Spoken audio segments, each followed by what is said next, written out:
It had been a long time since Vainqueur had visited the lands far east of the Alban Mountains. The manlings called it the Harmonian League, or so his chief of staff told him. To him, they were just hunting grounds he had briefly visited before his hibernation. After the mountains and the nearby lakes, the landscape could be resumed as green, grassy plains, crossed by long manling stone roads or farmer fields. Groups of manlings and beastkin, whom Vainqueur assumed to be merchants, cowered at the sight of the dragon flying above them.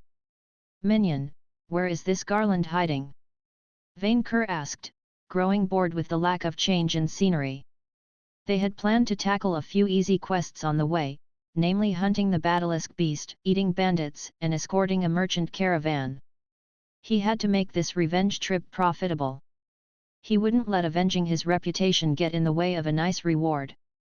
According to the map, he's hiding at Lagan, one of the biggest of the fallen city-states. Unlike his master, he seemed to enjoy the landscape. The League used to be a loose alliance of them until they betrayed Gardy-Magna for King Balor during the Century War. Gardy-Magna and Bayron ended up conquering their lands and splitting them in two. That served the fools right. Never trust a fairy. "I can smell cooked manling in the air," Vainqueur said. "The region is still unstable. While Lagan and the northern cities swore fealty to Gardy-Magna, they're still quarrelsome. And since the local nobles make heavy use of mercenaries to harass their rivals' lands, people like the Scorchers flocked there to find work and protection. Minion, I mean cooked manlings, with spice, not a burned village." Vainqueur recognized the scent, flying towards its source. He had an inkling to who was responsible, and it justified a detour. As he expected, Vainqueur found his favorite cousin cooking meat around a large campfire, while a little manling ate a chicken nearby. "Genialissime!" Vainqueur, manling Victor, the other dragon rejoiced, as the Emperor of Murmurin landed next to the campfire.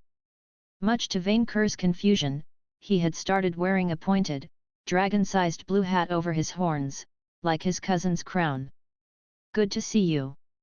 Have you come to visit?"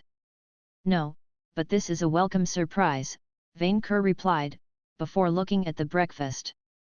"I'm cooking bandits." Genialissime replied, before offering Vainqueur a stick covered with juicy meat.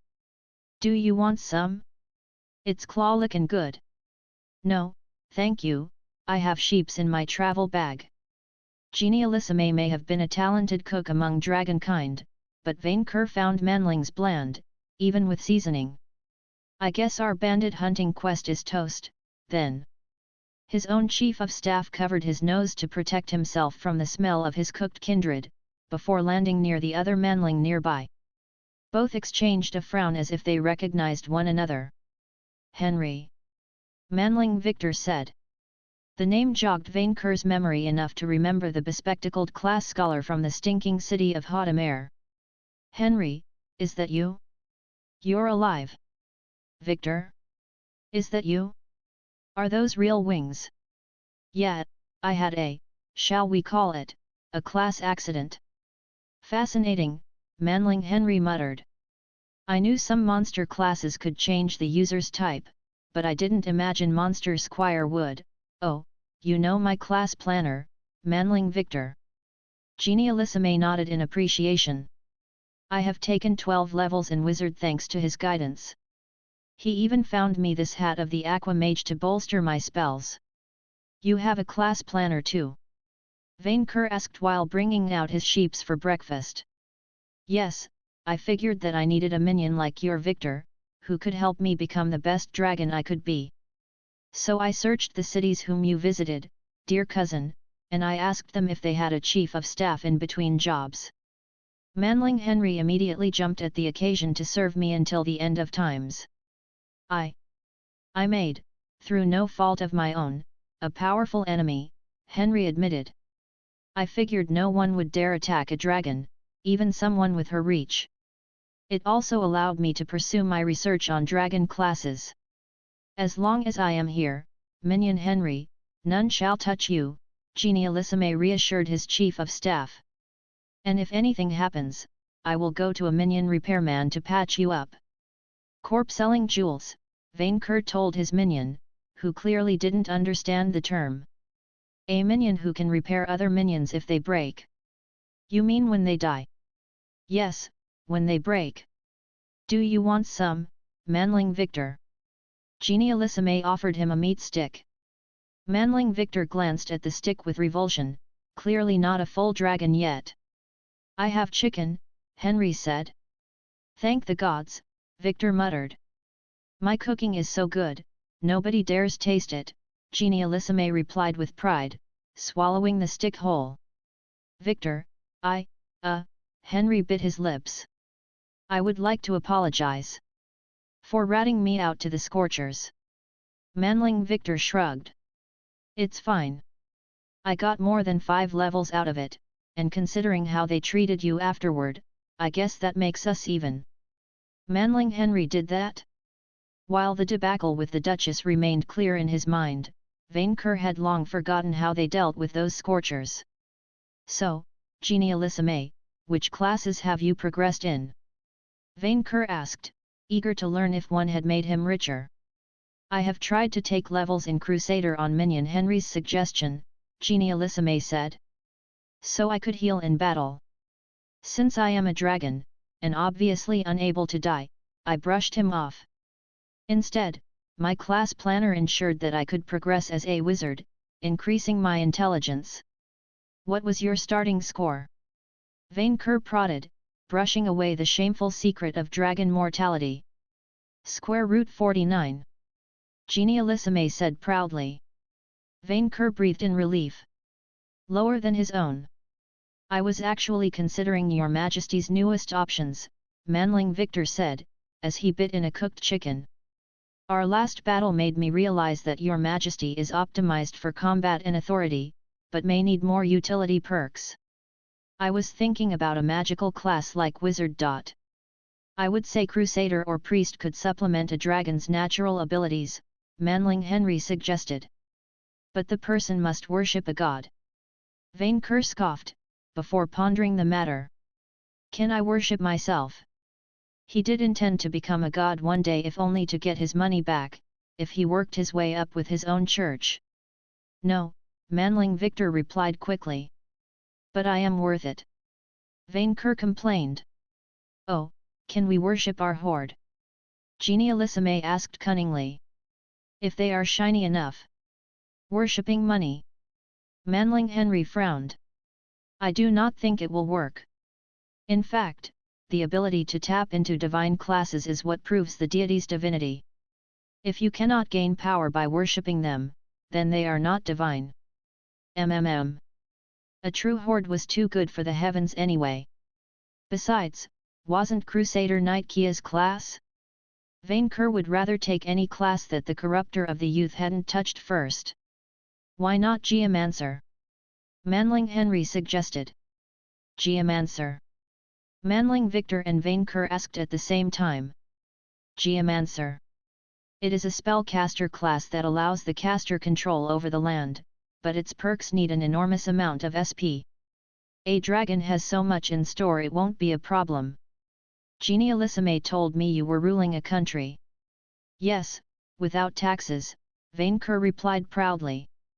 Geomancer would be extremely useful then, Manling Henry nodded. It can help with landscaping, agriculture, Vainqueur considered the matter. Casting spells wasn't in dragon, unlike being a merchant. Can it make me richer? The dragon asked the only important question. I definitely see a few ways it can, Manling Victor said, satisfying his master. How can you access it? How about we discuss it, while you tell me everything about your class evolution? Deal, Manling Victor said. While their chiefs of staff exchanged class tips, Genialissime turned to his cousin. Vain, Jolie has set up lair with you, has she? Yes, but I have her grounded, Vainqueur replied.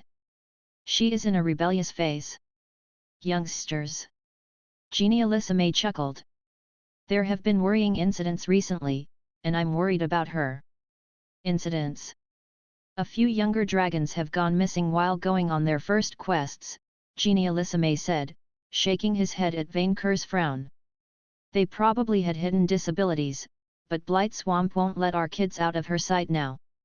Did you imply my niece can die? Vainqueur replied. No, of course not. No corpses were found, so this may be something else. But with the number of disappearances, you have to wonder. I will keep an eye on Jolie. The Emperor shrugged, before worrying slightly. He had never imagined that his niece could die, and the thought suddenly filled him with dread. No. He was worrying too much. She could handle herself, and while he disliked her, Nightkia was powerful. Jolie was in safe hands. What happened to these young dragons, though? What do you mean, protecting the caravan is no longer a problem? Vainqueur complained. We already have a dragon protector, Magnific the Great. The manling showered a green dragon with praise, whom Vainqueur recognized as one of his guests. They offered to pay me forever as their don if I protected their city, the dragon rejoiced. I can watch my hoard grow without doing anything. I did that with my empire, they reward my benevolent leadership with cattle, Vainqueur replied, torn between happiness that he had inspired others to follow in his footsteps, and annoyance at being denied another quest. I am thinking about innovating in minion management, the dragon continued. There is that law of silence I would like to try. The basilisk? Oh, thanks, but the monster has already been slain by one of your scaled kindred, and, the village's mayor showed his teeth, sweat falling from his forehead. How to say it, you don't need more help. Manling Victor asked as Vainqueur noticed that some of the houses had been set ablaze. It reminded him of that time he had burnt a forest hunting trolls. Not that kind of help. Minion, Vainqueur said, as they flew along the eastern coast. Informing my kindred of the class system may have had some unforeseen side effects. Unforeseen, Your Majesty. Manling Victor replied with a flat tone. I expected my kind to be competent, but not this much.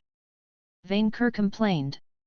They had gone through 5 manling villages, only to find other dragons had solved every quest available there.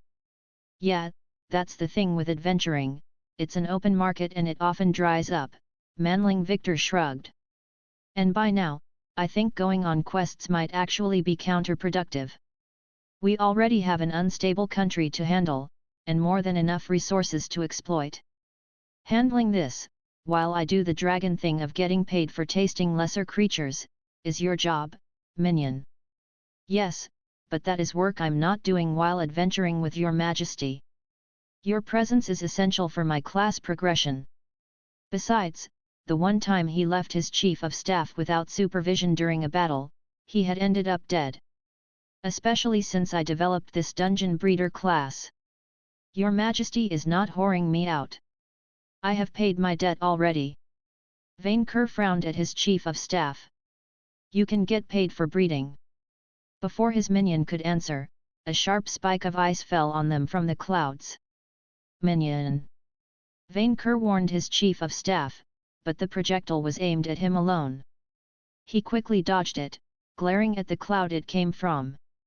A detestable, familiar voice called out, as a winged white dragon appeared from the heavens above. My social better, hey, Vainqueur. My social better. Ice Fang. Vainqueur snarled. You are not stealing my quest this time. Ice Fang roared, claws extended. Out of my way.